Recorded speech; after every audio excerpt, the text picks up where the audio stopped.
When I say these were psychotic, they were psychotic. They started showing up basically January and February after 9/11, after the stress. Remember I said after the stress.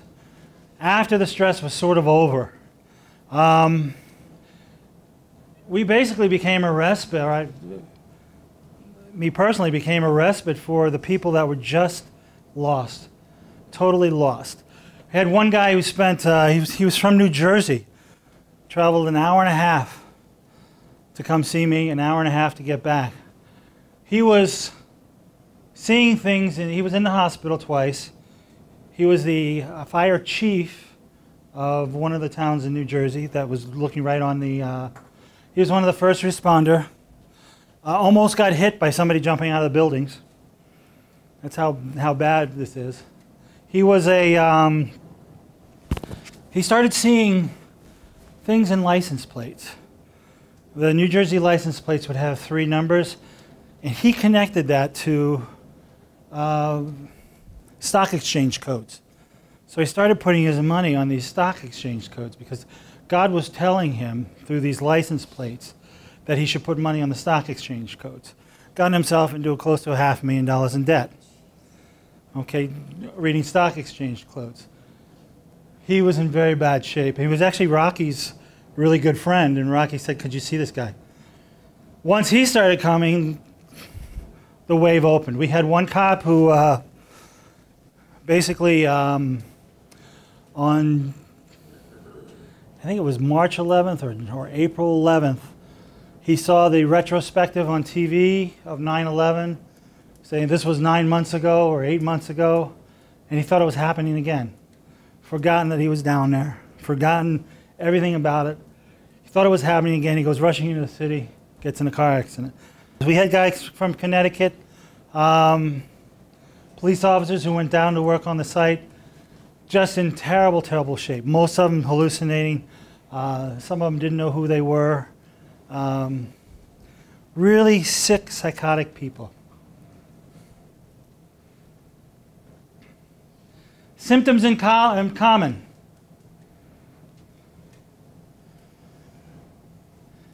Prior relationship problems. Almost all of them. Boss problems.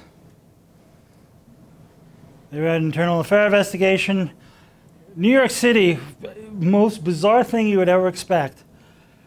Along about February or March, they started checking over everybody's overtime. People were working 16 hours a day on the site, so they would say to them, "Where were you October 14th that you worked 16 hours?" Of course, the guy doesn't know. I mean, he was working 16 hours a day for months. He has no clue. And they were talking about firing him. They were talking about getting rid of him because they were trying to save money at the end, save money after it happened. Just an amazing kind of things. They all had prior trauma. They all had been debriefed and left the debriefing angry. Now, unfortunately, when an incident happens these days, used to be, you would go to these incidents, and Herb, you could probably comment on this as well. You go to these incidents, and there weren't a lot of people there. There weren't a lot of psychologists there. You know, basically it was like, let's stay away. Well, what happened again, we bring it to the social workers, is they decided that this was an in thing to do. So they wanted to be these places. When Oklahoma City happened, that was the first really big one. There were more people trying to help the people than there were actually people helping. There were more people trying to help the workers than there were actually workers. And they were running all around. They would run up to a guy and say, "So how are you feeling?" And the guy's carrying a little kid out. I mean, it was the most ridiculous kind of thing. And I was working with the FBI then. And basically they came out and they said, you know, if I don't get to talk to somebody right now, I'm gonna punch one of these social workers. This is getting ridiculous. There's going to be an incident here. It's become very, very pathetic. Very, very pathetic. In 9/11, it was the most pathetic. The most pathetic, because people were running debriefings, cops were running debriefings. Remember, we had one where a woman has a panic attack in the middle of a debriefing Danny's doing. And he was not allowed, he was not supposed to stop and help her because the cop was supposed to be running the debriefing. He took the cop's power away. It was just getting sickening. Just getting sickening. 32 were prior in treatment and medication. They started from February to June. A lot of them were paranoid psychoses, delusions, obsessive personality prior. And again, looking at the brain structures of the obsessive versus the traumatized.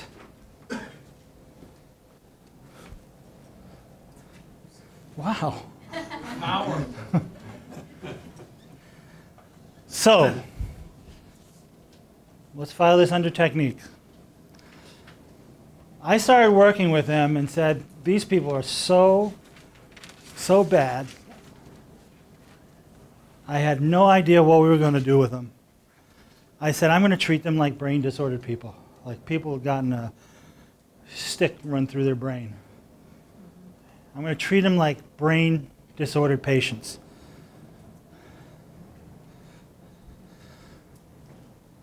Started with medication and therapy.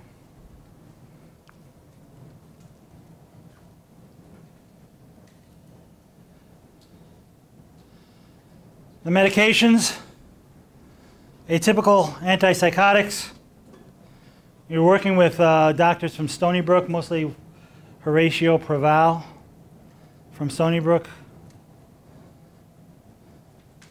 Put them on an antipsychotic. Put them on an SSRI drug. Antipsychotic was the Zoncomal for the first few days. SSRI drug, we'd start low. And we'd slowly raise one and lower the other. Until eventually they became on the SSRI drug alone. SSRI drug they generally stayed on for about a year.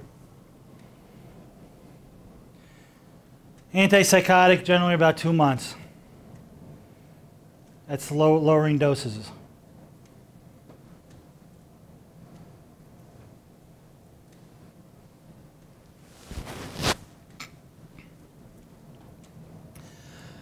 I had a book tour that was actually supposed to kick off on 9/11 in Seattle. So I was in Seattle when this all happened.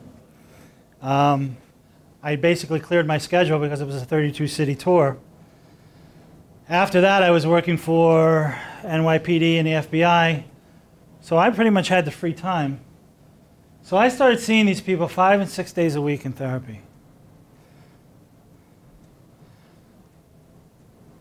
I taught it as a physical problem.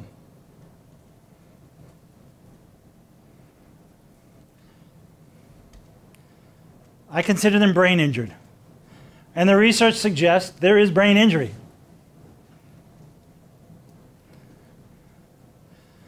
No exposure to the event at first.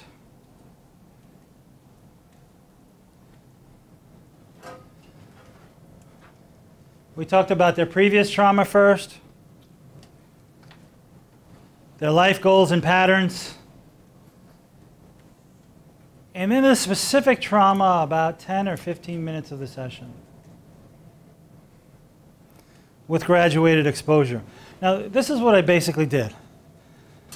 I would start by walking with the people, because I found if they were walking, for some reason, they could talk better. The traumatized people, it seems like walking short-circuited. They're holding back on their talking.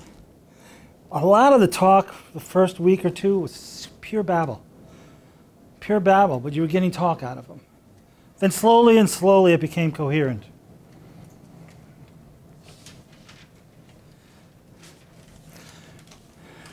By the way, there were 2 clergy members. Anyone have any idea why the clergy were traumatized?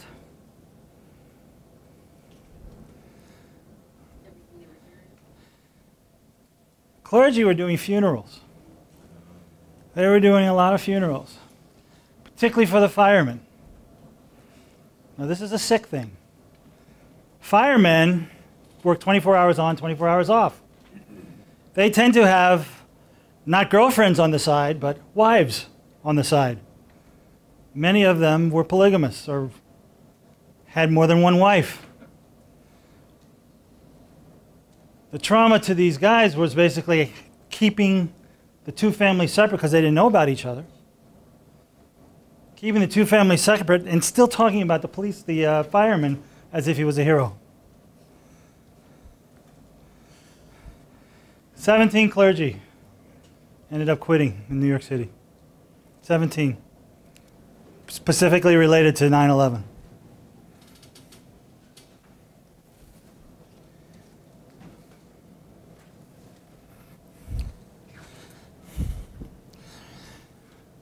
What I want to emphasize when you're dealing with a trauma person, you've got that list of things before, start dealing with that stuff. Recognize you're never going to get this person back to where they were because they have less of a brain. They have a different type of brain. They're restructured, and this is the perfect time to restructure their life. Perfect time to work with them on lifestyle. Perfect time to teach them to simplify. It's the perfect time. I love my PTSD people because you can always get them going in a different direction. Because their life has been unsettled, so their movement, there's inertia. Even if it's bad, there's inertia.